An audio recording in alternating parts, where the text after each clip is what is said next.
Assalamualaikum warahmatullahi wabarakatuh. Bismillah, alhamdulillah, wassalatu wassalamu ala rasulillah, la hawla wa la quwata illa billah, amma bad. Puji syukur kepada Allah subhanahu wa ta'ala atas semua limpahan karunia nikmatnya. Salawat serta salam mari kita selalu aturkan kepada junjungan kita Nabi Muhammad sallallahu alaihi wasallam. Para jamaah, duduk-duduk kita ini dalam rangka mempelajari kisah-kisah dari Nabi kita Muhammad sallallahu alaihi wasallam beserta para sahabatnya untuk mendapatkan tauladan-tauladan sehingga kita lebih bersemangat dalam menjalankan sunnah-sunnahnya. Kemarin kita sudah membahas bagaimana Khaybar ini kemudian menjadi pusat kekuatan daripada orang-orang Yahudi, sebab mereka yang terusir dari Madinah, yaitu Bani Qainuqa, kemudian Bani Nadir, dan yang satunya lagi yang terakhir adalah Bani Quraidah, kemudian bergabung menuju ke Khaybar. Karena dendam itulah, dendam karena diusir, kemudian mereka bertahun-tahun ini menyiapkan senjata, menyiapkan panah, pedang dan lain-lain untuk menyerang Madinah. Dan sekaligus mereka juga membuat pertahanan-pertahanan berupa benteng-benteng yang jumlahnya belasan. Jadi setiap kawasan dikasih benteng, setiap wilayah dikasih benteng. Namun yang besar atau yang paling dikenal nanti ada 8 benteng. Untuk apa? Supaya nanti barangkali diserang oleh Nabi dan para sahabatnya, ketika benteng yang satu bisa ditembus, kemudian mereka lari ke benteng satunya dan bertahan di sana, dan seterusnya. Mengetahui Nabi telah mempersiapkan pasukannya, mereka kemudian menghubungi suku-suku yang berada di dekat Khaybar. Yang pertama kemarin yang dihubungi adalah suku Murrah, yang dipimpin oleh Haris bin Auf. Namun Haris ini menolak dengan mengatakan, sungguh aku telah melihat bahwa Muhammad ini akan mendapatkan kemenangan di Khaybar. Kemudian mereka mendatangi suku Ghatafan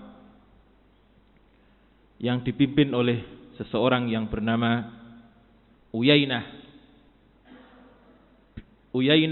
ibnu Hizn, yang kemarin saya sampaikan bahwa komentar Nabi tentang orang ini, beliau mengatakan Uyainah ini adalah ahmaqul muta', orang bodoh yang ditaati, sebab menjadi ketua suku atau pemimpin sukunya, sehingga tetap ditaati. Nah, para jamaah rahimakumullah, maka orang Yahudi yang dipimpin oleh Salam bin Miskam kemudian mendatangi Uyainah. Ternyata Uyainah ini siap membantu orang-orang Yahudi. Jadi bayangkan di dalam benteng Khaybar itu sudah ada 10.000 pasukan. Sementara yang mau dihadapi itu hanya 1.400-an. Tetapi mereka belum pede, belum percaya diri bahwa mereka akan menang. Sehingga mereka menghubungi suku-suku di sekitar Khaybar. Nah, para jamaah rahimakumullah, ketika Uyainah mengatakan kesanggupan dengan 5.000 pasukan, maka Uyainah ini segera mengirimkan pasukan sebagai pasukan perintis 1.000 personel, yang 4.000 belakangan. Setelah mengirim 1.000 pasukan ini, kemudian pemimpin suku Murrah Siapa tadi Pak? Haris bin Auf ini mendatangi Uyainah. Kemudian mengatakan, wahai Uyainah, kenapa engkau bantu mereka? Sungguh perkara Muhammad ini telah jelas bagiku bahwa Muhammad ini akan mendapatkan kemenangan di Khaybar. Kata Uyainah, gak mungkin. Wong mek 1.400 kok. Kata Uyainah. Kemudian hadis ini mengatakan, apakah engkau tidak pernah dengar dari Salam bin Miskam bahwa Salam ini pernah mengatakan bahwa berdasarkan berita turun-temurun dari mereka, dari orang-orang Yahudi, bahwa orang Yahudi ini akan dibantai, akan dibunuh oleh Nabi akhir zaman itu sebanyak 2 kali. Salam sendiri yang mengatakan, orang Yahudi sendiri yang mengatakan. Yang pertama adalah di Quraidah, dan yang kedua adalah di Khaybar. Uyainah ini tetap ngeyel. Lah kalau sudah tahu begitu, kenapa mereka tetap mau perang? Katanya Haris, ya mungkin saja karena mereka ingin melindungi masyarakatnya. Kata Uyainah, kalau begitu saya yang melindungi pemimpin-pemimpin mereka. Nah, tetap ngeyel. Maka para jamaah rahimakumullah, akhirnya Uyainah ini tetap membantu Yahudi.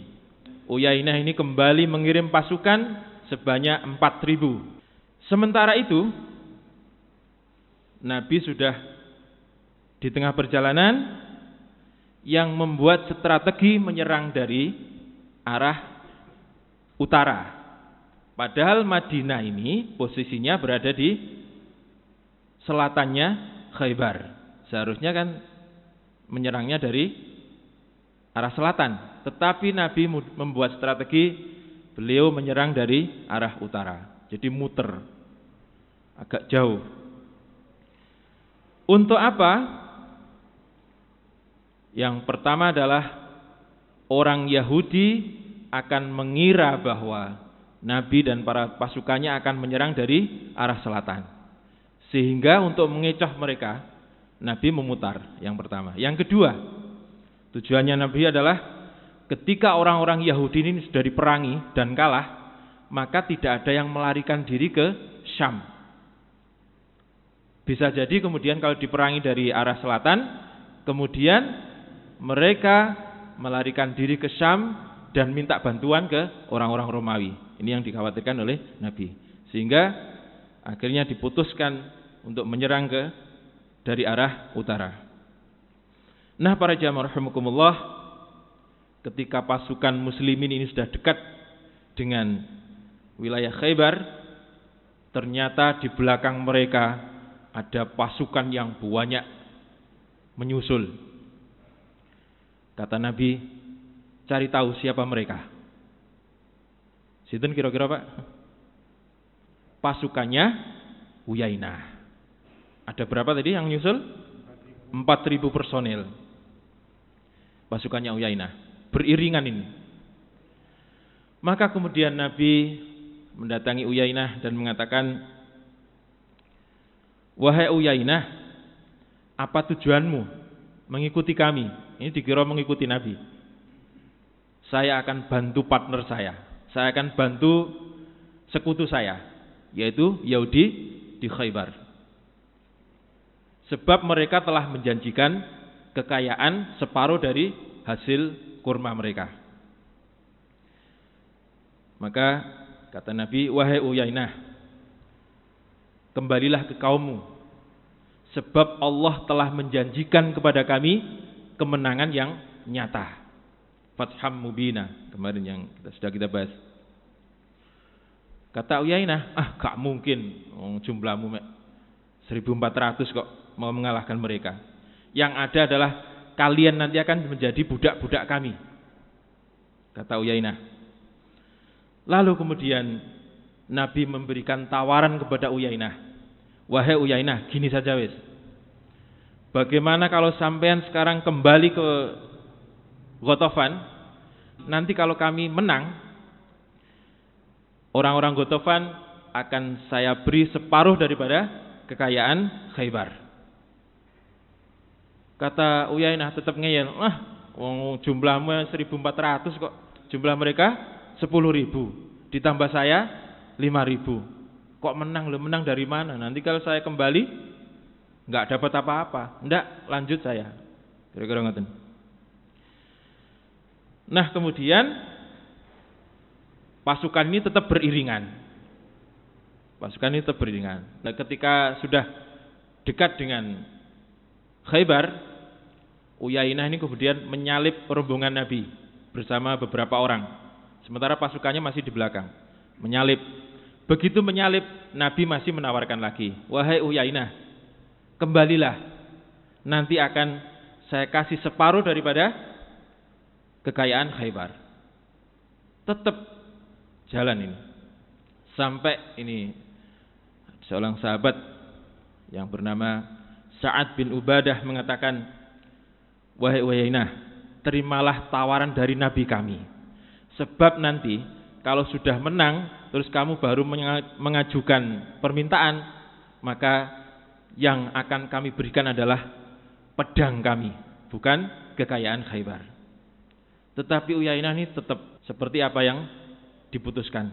Jadi Uyainah ini sekali lagi dikatakan Nabi adalah orang bodoh yang ditaati. Sudah dikasih tahu sahabatnya Haris bahwa Salam bin Miskam sendiri itu mengatakan bahwa orang Yahudi akan dibantai 2 kali berdasarkan kisah turun-temurun mereka, yaitu di Quraidah dan di Khaybar. Lah kok sik ngeyel. Ini Uyainah. Maka para jamaah rahimakumullah, Uyainah kemudian memasuki benteng daripada Khaybar, sementara pasukannya masih di belakang.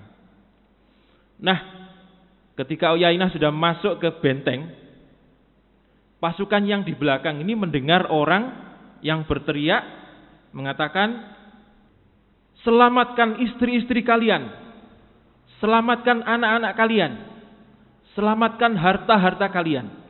Ini ada orang yang berteriak dari belakang pasukan Ghatafan mengatakan, selamatkan istri kalian, selamatkan anak-anak kalian, Ghatafan telah diserang. Itu yang terdengar oleh mereka. Dan Nabi pun mendengarkan. Maka 4.000 pasukan ini kemudian bingung mau lanjut apa, mau kembali ke Ghatafan. Maka akhirnya mereka mengutus seseorang dari perwakilan mereka untuk menemui Unayyah dan mengatakan apa yang telah terjadi, yaitu tentang teriakan seseorang yang mengatakan bahwa selamatkan istri kalian, selamatkan anak kalian. Kemudian Uyainah kembali ke pasukannya dan mereka kembali ke Ghatafan. Ternyata di Ghatafan tidak ada apa-apa. Kata Uyainah, apakah kalian mengutus seseorang kemudian mengatakan bahwa kalian diserang? Enggak ada katanya. Enggak ada. Akhirnya Uyainah ini memutuskan untuk kembali ke Khaybar. Tapi perjalanannya kan lama Pak, berhari-hari. Sehingga nanti sampai di Khaybar perang sudah selesai. Perjalanannya lama. Lalu Nabi ditanya, wahai Rasulullah, tadi yang berteriak-teriak tadi siapa? Kata Nabi, wallahu a'lam, la'allahu minal malaikah. Allah yang lebih tahu. Mungkin saja itu adalah suara malaikat. Itu kata Nabi. Nah, para jamaah rahimakumullah, kita tinggalkan perjalanan Unayyah kembali ke Khaybar. Sekarang kita ikuti rombongan dari tentara kaum muslimin. Pada tengah malam mereka sudah sampai di kebun-kebun kurma milik orang Yahudi Khaybar. Nah, setelah subuh, orang-orang Khaybar yang mau berladang kemudian keluar dan kaget luar biasa. Ternyata di kebun-kebun mereka sudah ada Nabi dan pasukannya. Maka mereka kemudian lari kembali masuk ke benteng sambil mengatakan, Muhammad dan pasukannya, Muhammad dan pasukannya. Maka semuanya berlari masuk benteng. Heboh ini, suasana heboh. Jadi habis subuh suasananya heboh. Maka kemudian Nabi mengatakan, Allahu Akbar, runtuhlah Khaybar. Allahu Akbar, runtuhlah Khaybar. Nah, melihat situasi yang seperti ini, orang Yahudi sudah heboh, Nabi juga sudah mengatakan begitu. Orang-orang muslimin kemudian langsung bersiap-siap dengan senjatanya mereka masing-masing. Sudah mau siap menyerang. Maka kata Nabi, tunggu, jangan diserang dulu, tunggu dulu. Tunggu dulu, jangan langsung nyerang. Kita ini tidak mencari musuh. Maka kemudian Nabi mengutus seorang sahabat untuk menemui mereka untuk menyampaikan 3 tawaran. Yang pertama adalah mereka masuk Islam, atau yang kedua membayar jizyah. Membayar jizyah. Jizyah ini semacam pajak gitu ya. Berarti kalau membayar jizyah itu takluk atau tunduk, maka orang-orang Yahudi nanti akan dilindungi. Itu kalau membayar jizyah. Yang terakhir adalah perang. Jadi perang di zaman Nabi atau perang menurut peraturan kaum muslimin, perang menurut Islam itu ditawari 3 itu dulu. Masuk Islam. Nah, kalau masuk Islam ini yang dikeluarkan lebih banyak, yaitu berupa zakat. Zakat lebih banyak daripada jizyah. Tetapi kemudian hak mereka sama dengan kaum muslimin. Kalau mereka tidak mau masuk Islam, maka membayar jizyah. Jizyah ini lebih kecil daripada zakat. Ini merupakan bukti daripada mereka takluk kepada kaum muslimin. Dan yang terakhir adalah perang. Kalau dua-duanya sudah tidak mau, yang terakhir perang. Itulah pilihan daripada Islam dalam menghadapi musuh-musuhnya. Nah, para jamaah rahimakumullah, maka setelah dikasih tawaran begitu, orang-orang Yahudi mengatakan, baik, tunggu saja dulu, kami akan bermusyawarah dengan yang lainnya. Itu kata orang Yahudi. Maka kemudian utusan ini kembali kepada Nabi dan mengatakan disuruh nunggu. Nah, bersebab disuruh nunggu inilah kemudian pasukan muslimin nunggu sambil bersantai. Habis perjalanan panjang, malamnya baru datang, paginya mau nyerang gak jadi, terus disuruh nunggu, ya santai-santai. Begitu mereka santai-santai, ternyata pintu benteng kemudian terbuka dan secara tiba-tiba orang Yahudi menyerang dengan serentak. Kaget, kalang kabut akhirnya. Lalu apa yang terjadi? Akan kita bahas pada pertemuan yang akan datang. Demikian, kurang lebihnya mohon maaf, mudah-mudahan manfaat. Wassalamualaikum warahmatullahi wabarakatuh.